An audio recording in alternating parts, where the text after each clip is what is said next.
We'll use the same format. I'll give you each a minute to introduce yourselves, and then I will ask 3 questions. Each will have 2-minute responses, and at the end, I'll ask you 2 minutes to sum it up. When I stand up, it means you have 15 seconds left to kind of bring it to a head. Either one. Good evening. I want to thank the Chambers for allowing us to come before this group tonight. I'm here with my wife, Marilyn. I moved to Maryland 30 years ago. I love this state. I've maintained a very active profile in the community. I serve on the board of directors of our local hospital. I am on the Greater Salisbury Committee. I serve on the Industry Advisory Board at University of Maryland Eastern Shore. I'm also on the Parish Relations Committee at our, the Parish Staff Relations Committee at our church. I'm here tonight to ask for your support. I think these are important times for the state. They're very important times for the Eastern Shore, and they're particularly important times for Somerset County. So thank you very much, and that's all I really have for right now. Good evening, folks. My name is Jim Mathias. Moved to Worcester County about 38 years ago. Came on a business deal with my dad. My dad died. Mom was going to basically go back, and I asked her to let us stay. We were fortunate. Our business grew. I knew we needed a business voice on the city council in Ocean City, Maryland. We were able to achieve that. I joined the volunteer fire company, life member. I was a chaplain for 10 years. I have 2 children, Lauren and Trevor. We were able to go forward, serve as the mayor, and both on the city council and the mayor, I worked with our county government in Worcester County, and have had the opportunity, God bless Bennett Bosman, to go forward and serve the Eastern Shore and the state. Our responsibility, we have a delegation of 14. We need 71 to pass a bill in the House. I see Carolyn Almore is here. I want to thank her for her continued service, and God bless Paige. Thanks Senator Stolfus for his contribution. And I just want to say I want to take that number of 14 and turn it to a bill to 71 when we were in the House, and take that number of 1 or 3 in the Senate and turn it to 24 to continue to serve you and bring home what we need here in Somerset as well as the Eastern Shore. Thank you very much. You have the mic. We'll continue. The economy and the jobs are the topic that is on everyone's mind. What would you do if elected to improve the economy locally and to retain and bring jobs to this part of the Eastern Shore? Oh, you hit it right there on the head. You said retain. We hear about growing jobs. How about protecting the ones that we have? The most important thing I think that we've been able to do, and we will continue to do, is educate my fellow legislators, educate the cabinet members and the governor about how important agriculture is. And certainly, once we're able to educate them, communicate that to them, and about our watermen here. I'd be perfectly honest with you, I really didn't realize how rural our area was. Coming from Ocean City until Bennett passed away, people wondered will Mathias represent us out in the county. I think if you ask them today, they'll say yes. I've been down here for almost a year and a half working with the folks. I understand the critical nature. I've been working with the Department of Natural Resources. So what I will do immediately is educate, communicate, and advocate for you. And let's let venture capital flow in, and let's get out of their way with regulations. The first thing I do is to have very frank discussions with the regulators as well as the governor's office. We need to make sure they understand that business is not the enemy. Business is the job creator, particularly the small businesses here on the shore. I work diligently to reduce or eliminate that 20% increase in the sales tax that was passed in 2007. I would work jointly with the local economic development department to draw jobs to this area. Most important, though, I would travel the district and talk to the citizens. I would talk to the employers. I'd talk to the other elected officials. As your senator, I will be out there working to create jobs. I guarantee you that. Thank you very much. If you would keep the microphone.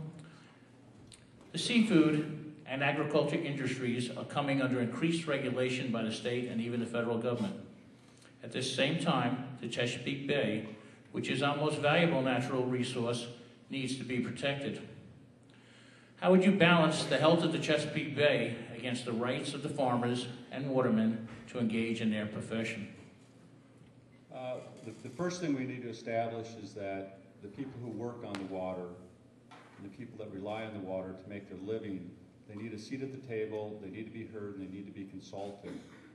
As far as balance, balance is obviously very important. I think we need to also look at the large tract development that goes on with the roads that come with that, with the water recreational sports that come with that. Some of the problems that don't even start in our district but flow into our bay. And we need to probably look at how do we balance with that. Nobody wants a dirty bay. So, we need to look at the science. We need to evaluate the science. Quite frankly, sometimes we need to question the science that's presented to us to make decisions. We need to keep talking. We need to look at the people who come down here and try to tell us that it's the agriculture or our seafood people, our watermen. I think that they've taken a disproportionate share of the blame when we talk about a healthy bay. Again, I would be an advocate for the watermen, for the agriculture community. I'll be there for you. Thank you very much. Ms. Mathias, would you like me to repeat it, or? No, I think I got it. Okay.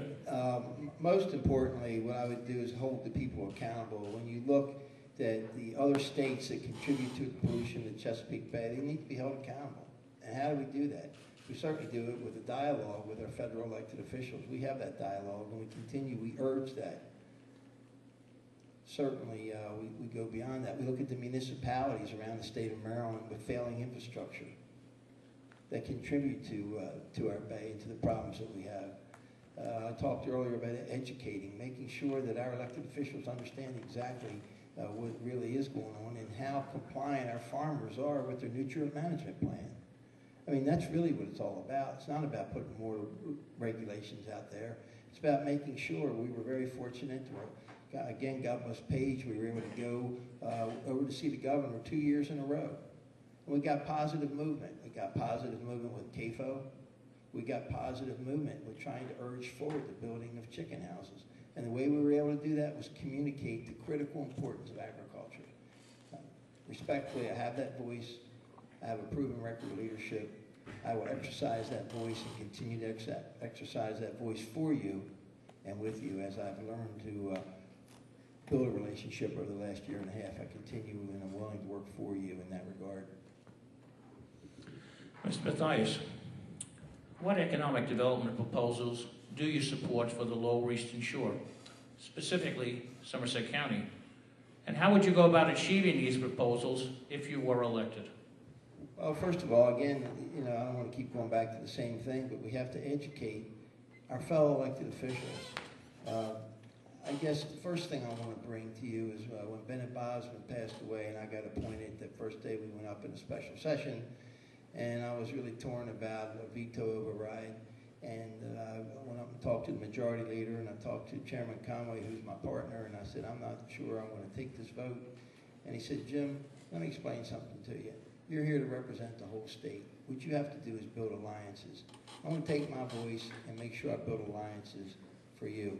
One thing that I want to do is, it's been somewhat referenced here already this evening, is build a cabinet of our industries here.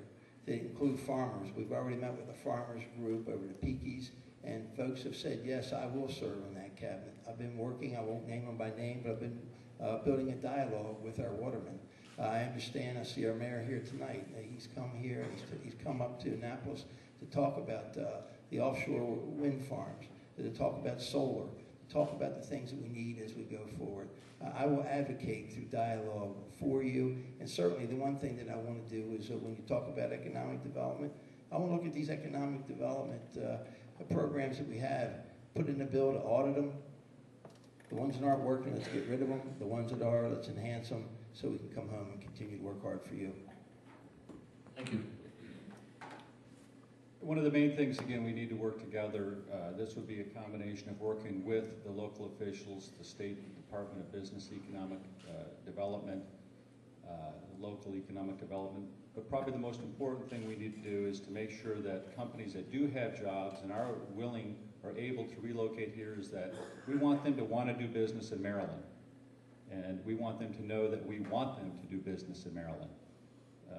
One of the things I often talk about is, without corporate or business profits, there is no business taxes. There is no jobs. So one thing I would do, again, is I would travel the district. I'd be part of the team. I would work with the local officials, local economic people. I have created jobs. I have run a business. I understand what it takes.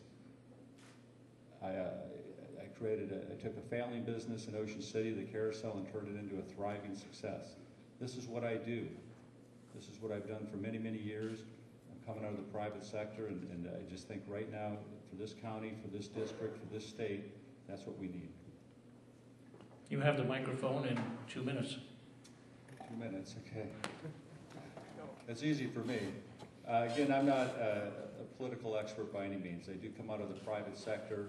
I decided to run for the seat when Lowell Stolfus announced his retirement. As Carolyn Elmore will testify, I went down and I met with Paige Elmore, because at that time Delegate Paige Elmore was thinking about running. I said, Paige, if you're running, I'm 100% behind you and I'm going to help you win. Paige called me a couple months later and said he had made the decision that he wanted to stay in the delegate seat. And obviously, I took this opportunity. Maryland is facing potentially a $2 billion deficit. There's lots of things that we can talk about in terms of spending programs, about things that need to be done in the state, but quite frankly, if we don't fix that, if we don't address the budget problem in Annapolis this year, we will be like California, where there'll be draconian cuts. This is the most serious problem facing the state. And we need somebody coming out of the private sector, somebody who has a successful track record, somebody who understands that raising taxes and overregulation does not work. Maryland is continuously in competition with Delaware and with Virginia for jobs. We have businesses failing because the government is too much interference. Like I said, the government's role needs to be help business be profitable, help them be successful. I will do that. As your state senator, I'm committed to you to help improve this economy here. But again, most importantly, we need to address the problems in Annapolis soon. This isn't something we can put off anymore. I guarantee after the election, whoever wins the governor's race, I hope it's Bob Ehrlich, will come up to that microphone and say things are worse than we thought. We need to take serious action. We need serious people. We need the experience. I'm asking for your vote. I need your support. I will be here for you. Most importantly, though, show up on November 2nd. Talk to your friends. I need your help. Thank you very much. Thank you.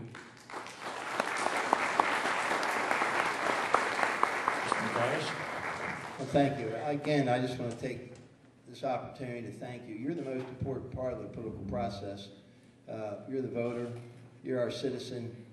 You're very educated, and you'll make the right decision. When I came into the area 38 years ago, I heard about Governor Tawes. Ever since when I came over here with Fish Pal and my own self over to the clam bake, I'm proud to be part of the Eastern Shore and continue to strive to work hard to preserve and protect this legacy. I can talk up here about the different things that we've done, but one thing we've been able to do is preserve and protect our education system, keep colleges affordable, UMES, Salisbury University, Warwick, McCready Hospital. But you know what the most important thing we have to do? Make sure that when your children grow up, they still live in our area because they believe it to be viable and sustainable. So on Sunday afternoon, after you go to church and you have dinner over to your home, your children are coming over to your home and not calling your home from New York or Chicago or California. I mean, that's how we keep the Eastern Shore viable. That's how we keep it vital.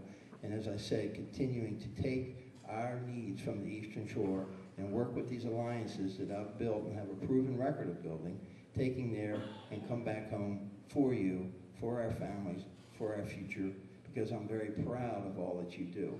In the last year and a half, I've had the opportunity to go down to Goldsboro Marine, to Metonkin, to Tawes Brothers, and over to Watermen's Restaurant, and build relationships so people know that they can pick up the phone and trade upon.